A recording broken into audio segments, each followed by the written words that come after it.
This is Houston. Say again, please. Houston, we've had a problem.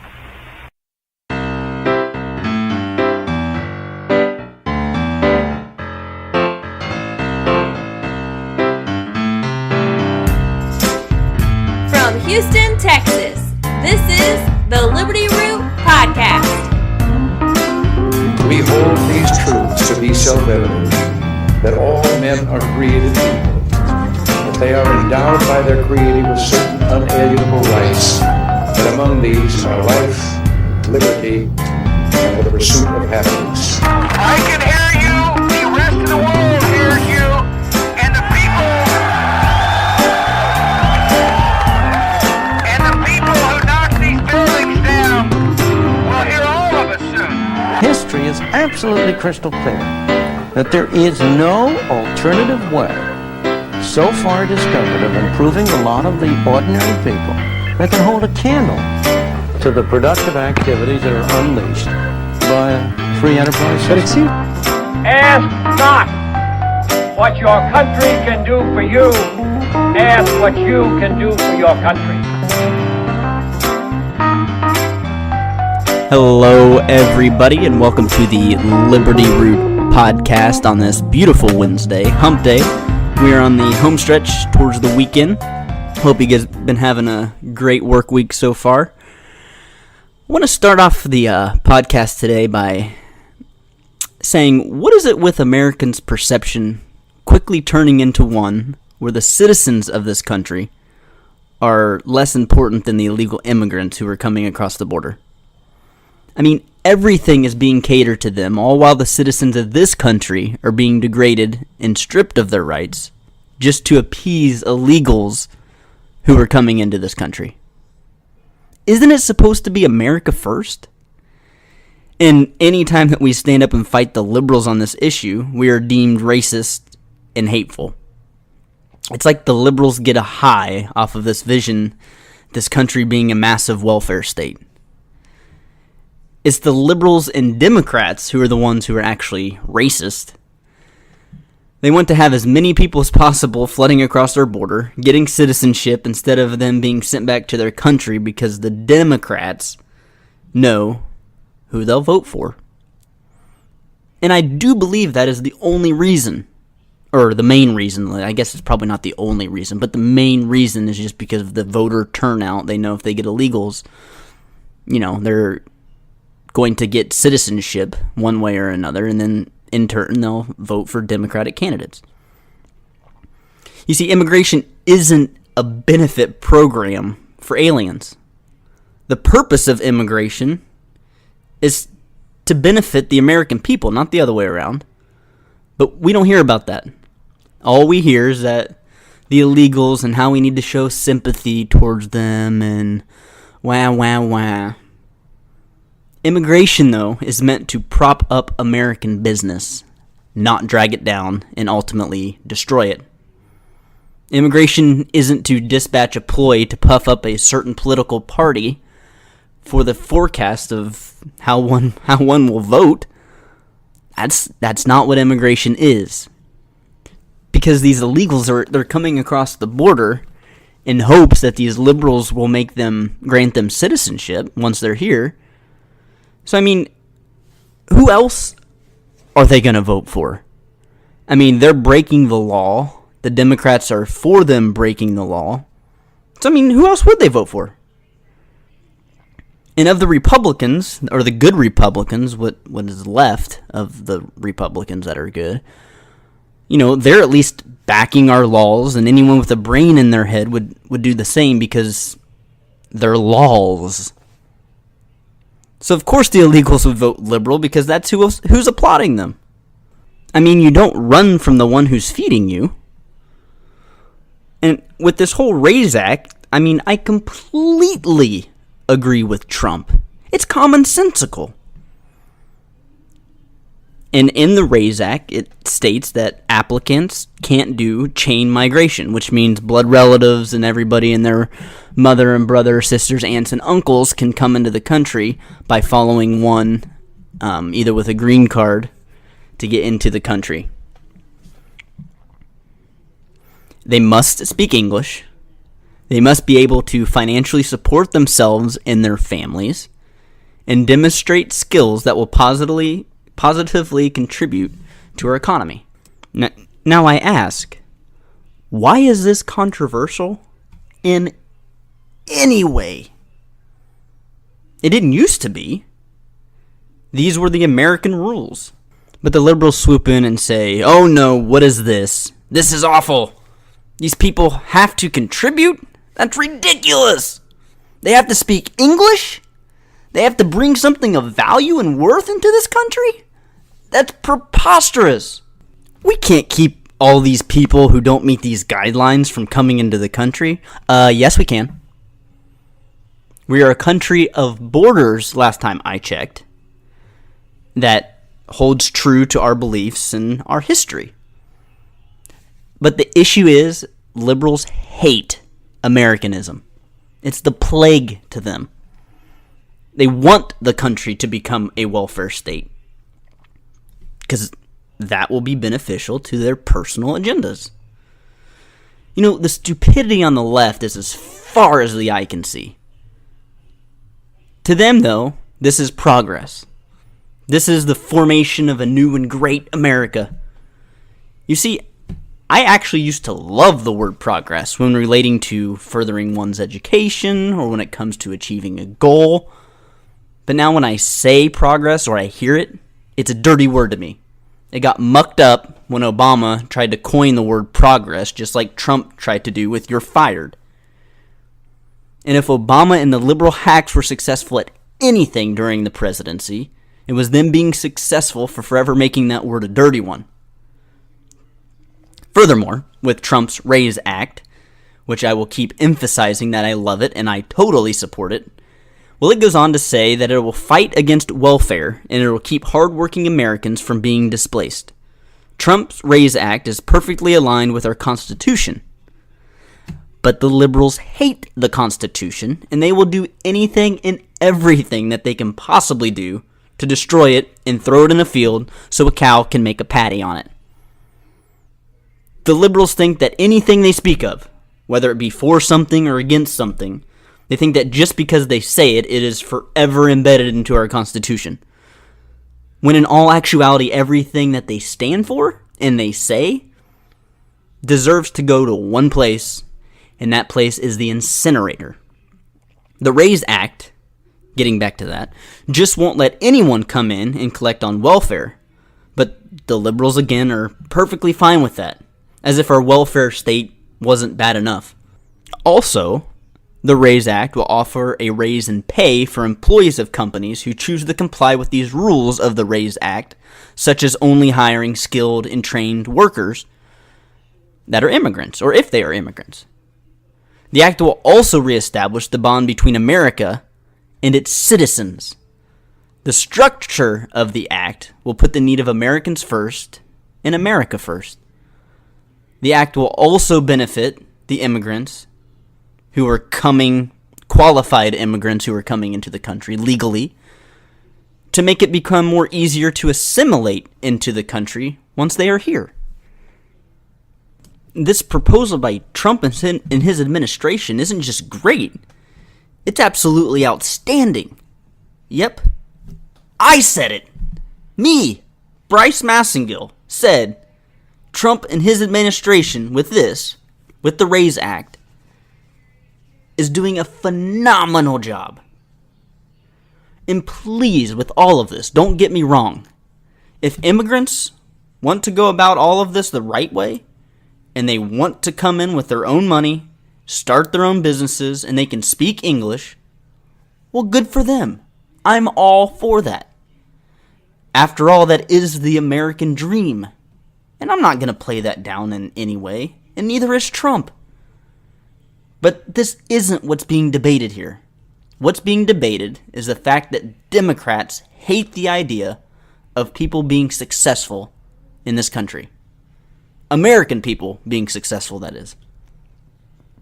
They deter the average American from striving to be successful and wealthy, because once and if they get to that point in their life, they will just tax them to death, so there is no real incentive of being successful in this country under Democratic government. If you're a white, hardworking American, that is.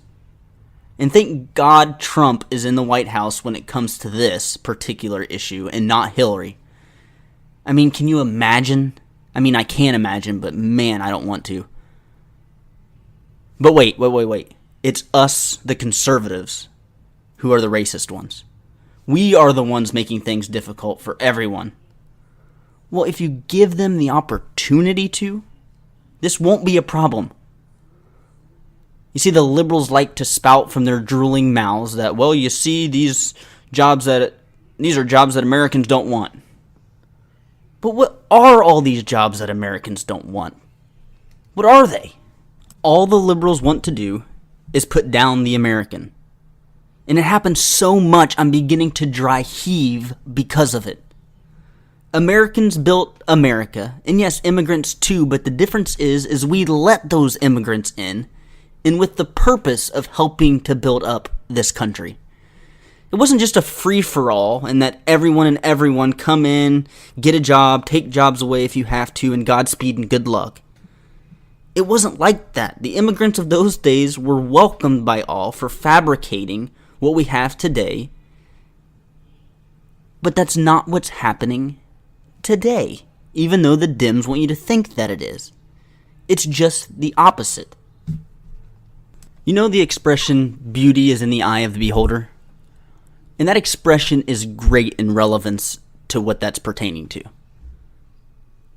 And success should not be only in the eye of the beholder of someone who wants to gain or achieve success. That should be integrated, blanketed across the whole country, that mindset, that mentality of success. You see, beauty may be viewed one way to me, but may be viewed one way to another person. Same way with success, as a certain type of success could be individualistic, could be viewed by me as being one thing and somebody else as another, but in all actuality, as a whole, success means either power, fame, wealth, and just the idea of being something greater than what I currently am now. That's success. That's American ingenuity.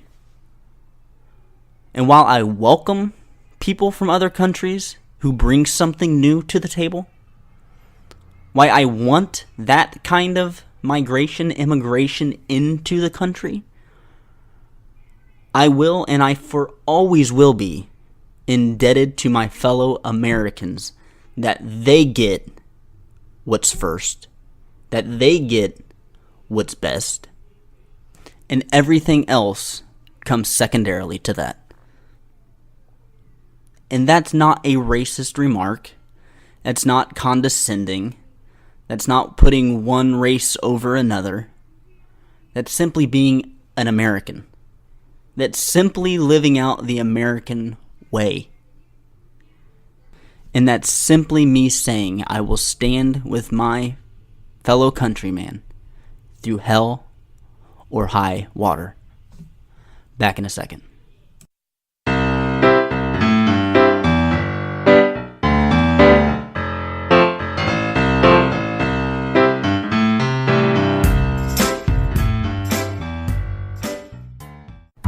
What if I told you could be the winner of our next free gift card giveaway? What if I told you that just by liking our Facebook page, you're entered? What if you already like our page? Can you still win? Absolutely! All you need to do is share our Facebook page and boom, you'll be entered! And now through Saturday, August 26th, you have the chance to be our next winner. The winner will be announced on August 30th podcast. So go, click, like, and share today.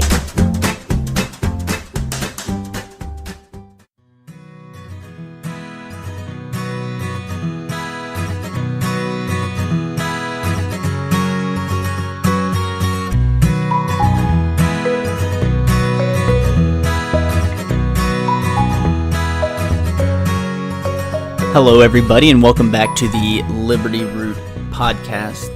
I want to take up just a few moments to highlight the courageousness of a 5-year-old boy named Malachi. Malachi is from Kokomo, Indiana, which Kokomo is just about 10 minutes or so away from my hometown. And the heart that this kid has needs to be duplicated in everyone. And this is Malachi's story. About a year ago, Malachi set up his lemonade stand to raise money so he and his family could go to SeaWorld. Shortly after setting up the stand, he seemed to attract people from all over the town. People wanted his dream to come true of going to SeaWorld, and when local law enforcement heard of his dream, they became Malachi's new regulars. Malachi formed a special bond with these people, so he decided he was going to make his lemonade free to police, firefighters, and other first responders and veterans. If you thought his heart was big, just wait. It gets bigger.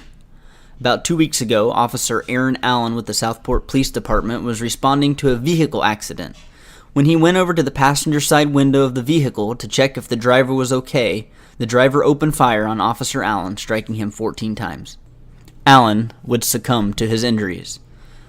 When little Malachi heard of the story, he was shocked. He told his dad that he didn't think police officers could die because they are so strong. Immediately, Malachi went to work, and once again, Malachi's magnificent lemonade stand was open for business. This time, it wasn't SeaWorld that was on the docket, but a free will donation with all proceeds going to Officer Allen's family. Last check, the little hero had raised $1,300, and that number is quickly rising. On the morning of Officer Allen's funeral, an officer from the Kokomo Police Department knocked on Malachi's door and asked if he wanted to ride in a police car to Indianapolis to attend Allen's funeral. And with no hesitation, little Malachi hopped right in. What an amazing little boy this is.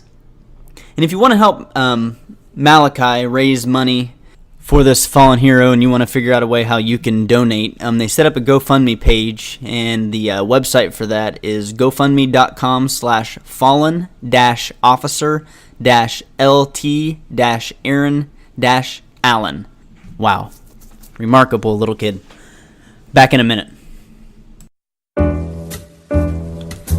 You're listening to the Liberty Root Podcast.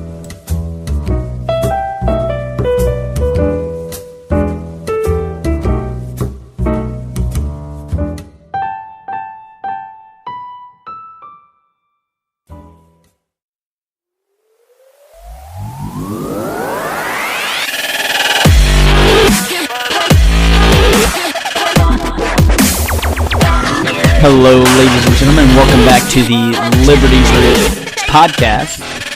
I want to paint a picture for you real quick.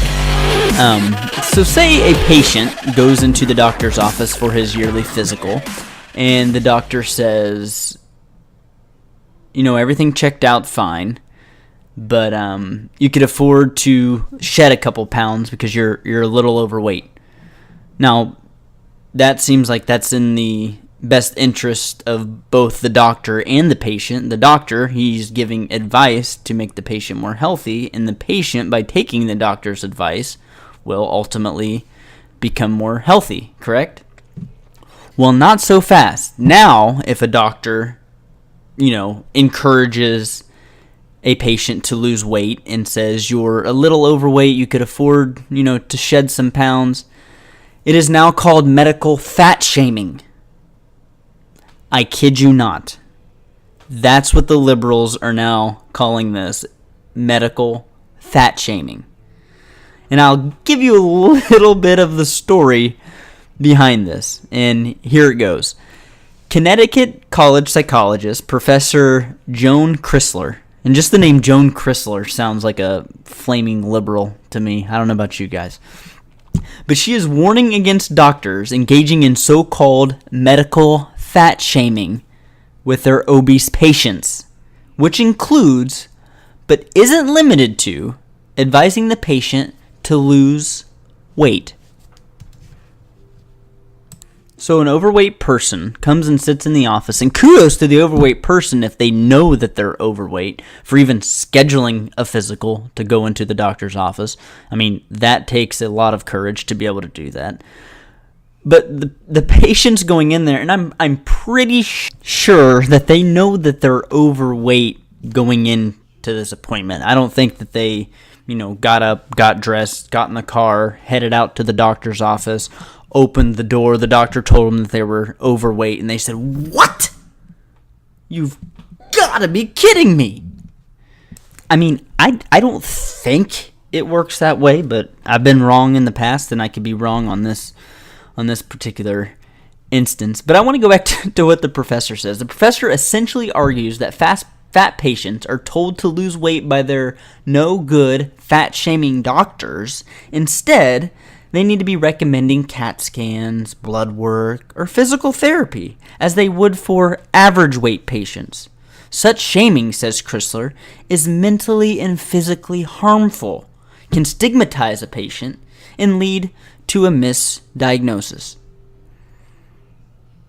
Okay,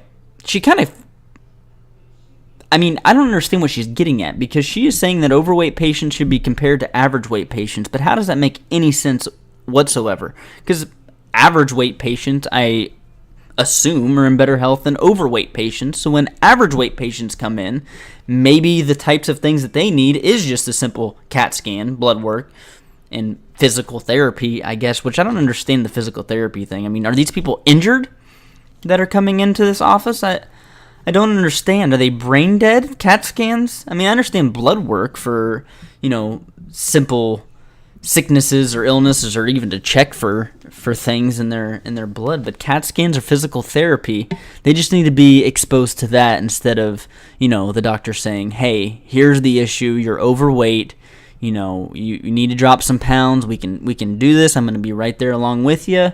Nope. Can't do that. Chrysler bravely made these remarks at the annual American Psychological Association convention. I tell you what, if this comes in my neck of the woods, I'm buying a ticket and I'm getting my buddy a ticket, because we're going to be front row VIP to this thing, because, man, this stuff is moving.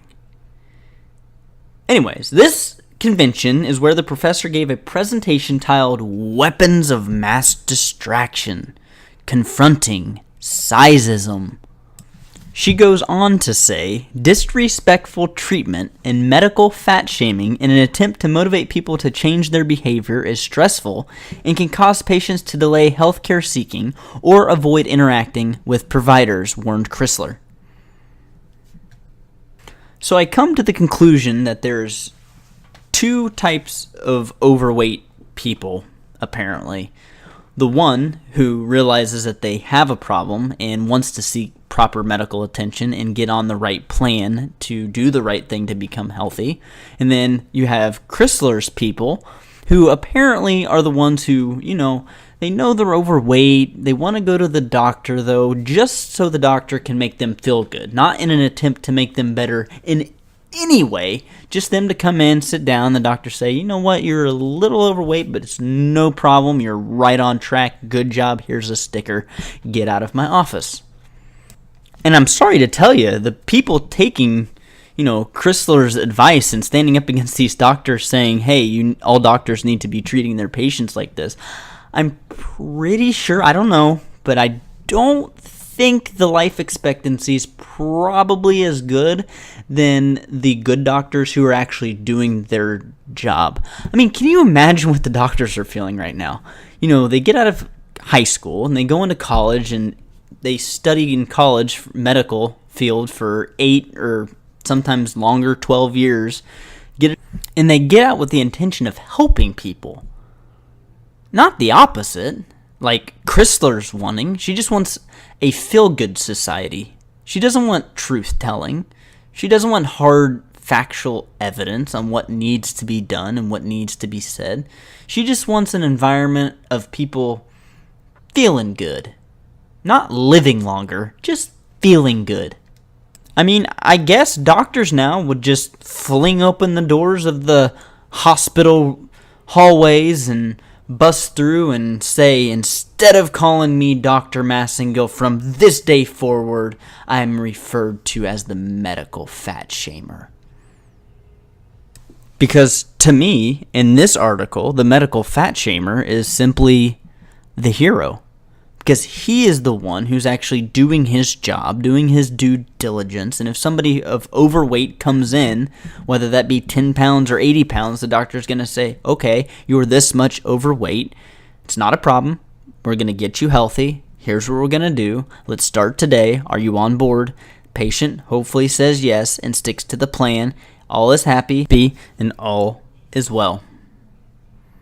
But nope, you can't do that, according to Chrysler.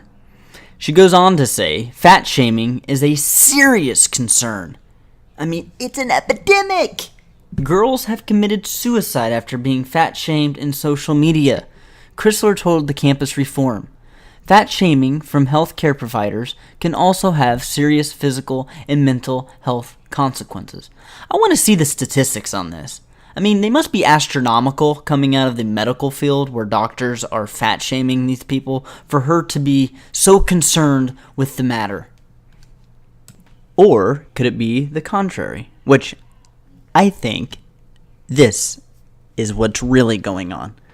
You see, the LGBT and the transgenderism in our military and the bathroom debate and abortion and all that kind of stuff, all the liberal issues that they like to tout and prop up as their platforms that they so often do, you know, they're becoming dull and old and kind of wearing out. So someone complained, one person probably complained, that they felt like they were not treated right and felt like they were shamed at the doctor's office, or as she says, fat shamed at the doctor's office. So she thought, this is a great story to put out there. Because the liberals like nothing more than to disrupt what's already good. No matter what it is. They'll always be unhappy and they'll always be miserable. And I guess of overall what I take away from this story, and it's fascinating, is that this lady is actually a professor in Connecticut. She's actually supposed to be molding the minds of young students, which she is molding the minds. I'm sure she is, but not in the types of way that we want our children to be learning in schools today. I mean, the professors nowadays have two main objectives. The first one is getting mommy and daddy's tuition money to help pay Mr. and Mrs. Professor's salary. And number two is indoctrinating your children in the classroom that everything that they learn that you taught them as parents leading up to the moment that they entered college, entered their classroom, is irrelevant, doesn't matter anymore, and what we're going to learn the next 4 years is of value, and this is the way society is today, and this is the way it's going to be in the future. So forget all the stuff that you learned at mommy and daddy's. This is the stuff that's of value now. Well, here's a statistic that I just want to throw in there. Christians who go to college, those same students who leave college, 80% of them are no longer Christians anymore because of the indoctrination that's happening inside of our classrooms. When kids are engulfed in that every single day, that's constantly pounded in their heads, and they're there with the like-minded people who are learning the same thing, it's going to stick really quick than little snippets of their childhood throughout and that's when they're in a developmental stage. Their brain's developing, and it seems cool to them. It seems catchy, these new social trends that are going on now. So it's easy to become acclimated with it. But once they become acclimated and once those professors hook them, it's very hard as a student to resort back to those old traditional mommy and daddy ways, because being a hate-filled liberal is a lot easier because you can yell at anybody and you think you own the world. And it takes work to have morals and principles in today's society. I mean, it's an everyday effort to strive to be that way, but that's what makes us, and that's what makes them, them. So I guess finishing or concluding this segment of the podcast, I don't know if Miss Chrysler is overweight or not. I like to think that she is, just for sake of the story and just for sake of... Never mind. Yeah. next time she goes to the doctor with a clogged coronary artery, I'm sure she'll feel much better when the doctor just gently, quietly comes over to her, rubs her softly on the shoulder, and says, "It's okay, darling. Here's an Advil. Make sure you're getting 8 hours of sleep, and you'll be just fine." Back in a minute.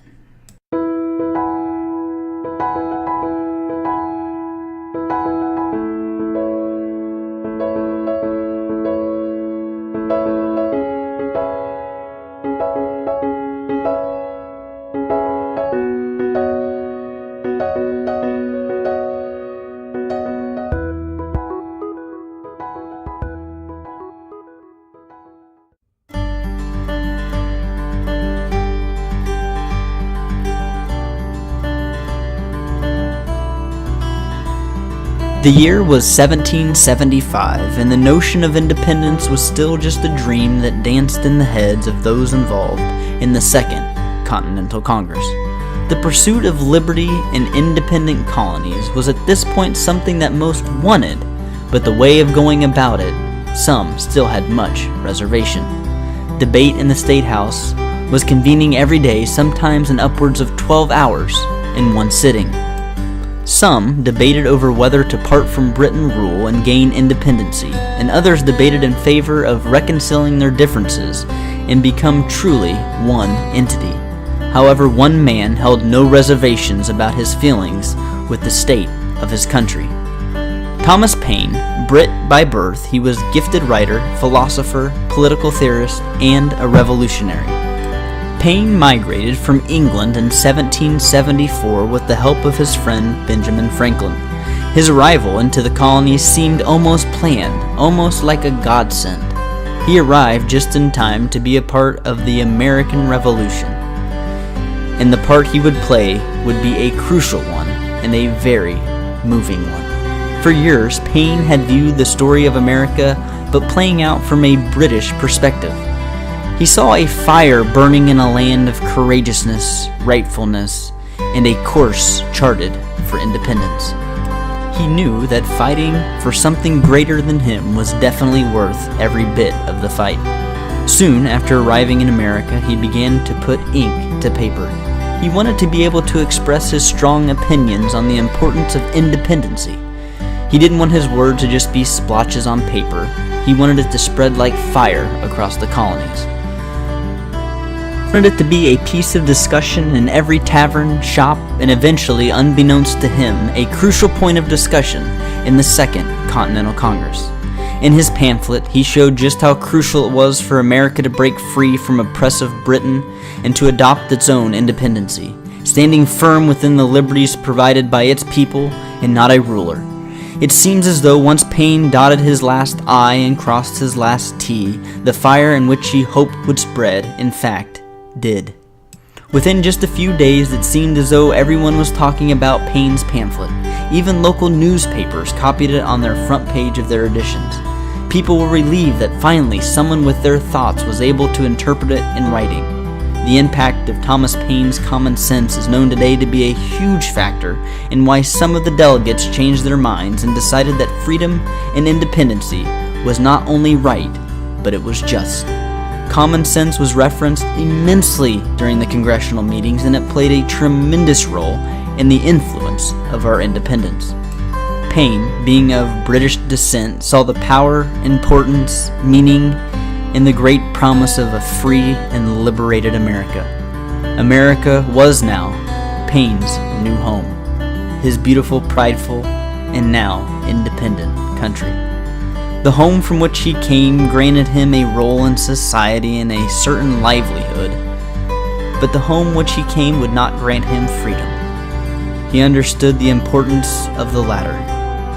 If the American experiment would have failed, even after his migration to America, I'm sure the words that would be uttered from Paine would still remain the same. Give me liberty, or give me death.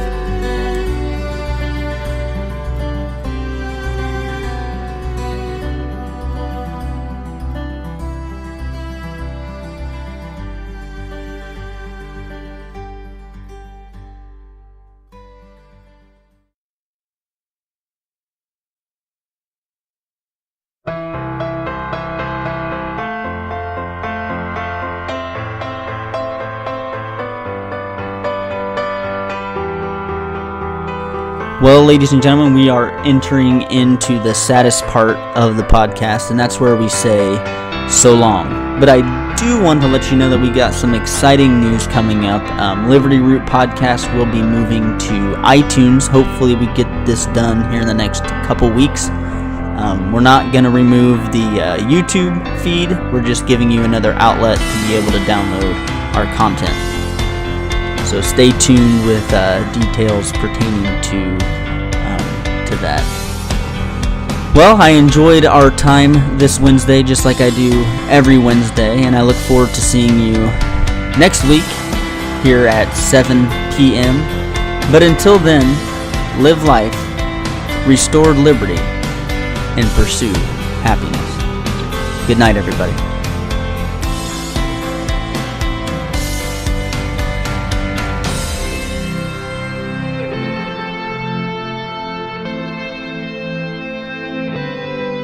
This has been a Liberty Root production.